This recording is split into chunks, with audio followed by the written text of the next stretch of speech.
பறந்து காக்கிற பட்சியை போல வேகமா செயல்படுவார். எப்படி எப்படி செயல்படுவாரு? வேகமா. அல்லேலூயா சொல்லுங்க. உங்களை பாதுகாக்கிறதுல, உங்களை பராமரிக்கிறதுல, ஆமென், வெரி எக்ஸ்பிரஸ் ஸ்பீடு. அல்லேலூயா சொல்லுங்க ஒரு ஆமென், சத்தமா ஒரு ஆமென். இந்த வாலிபனை தூக்கிட்டு வராங்க அடக்கம் பண்றதுக்கு. கரெக்டா கல்லறைக்கு வராங்க. ஒரு ஆமென் சொல்லுங்க. கரெக்டா வந்தாரு பாருங்க இயேசு. ஆமென். எங்க போற? புதைக்கவா போற? அல்லேலூயா. பிச்சு போட இரு வரேன். ஒரு ஆமென்.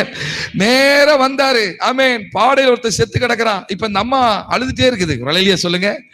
அதுக்கு முன்னாடி வரைக்கும் எத்தனை பேர் அழாதன்னு சொன்னாங்க, யாருமே கேட்கல. இயேசு வந்து பாருங்க அந்த ஸ்திரியை பார்த்து அவள் மேல் மனதுருகி அழாதேனாரு.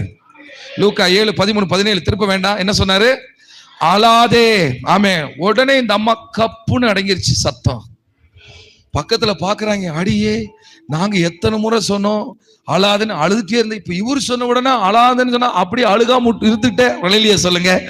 நீ சொல்ற வார்த்தைக்கும் அவர் சொல்ற வித்தியாசம் இருக்கு.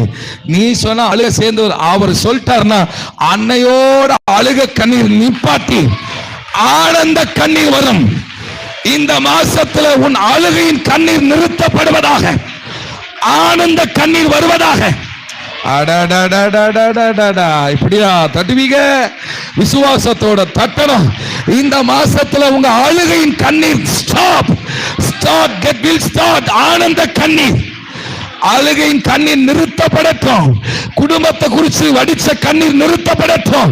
உங்க கணவனை குறிச்சு, மனைவி குறிச்சு, பிள்ளை குறிச்சு, வீட்டை குறிச்சு, வேலையை குறிச்சு, வருமானத்தை குறிச்சு, சரீரத்தில் இருக்கிற வியாதியை குறித்து நீ அழுதது, உன் வீட்டுல நடந்த பிரச்சனையை கண்டு அழுத கண்ணீர் நிறுத்தப்படுவதாக.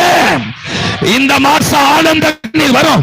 விசுவாசிக்கிற மாத்திரம் எவ்வளவு சத்தமா கை தட்ட முடியுமோ அவ்வளவு சத்தமா கை தட்டு. அழுகையின் கண்ணீர் நிறுத்தப்படட்டும். அழுகையின் கண்ணீர் நிறுத்தப்படுகிறது. ஆனந்த கண்ணீர் வருகிறது. சொல்லுங்க ஒரு ஆமென்.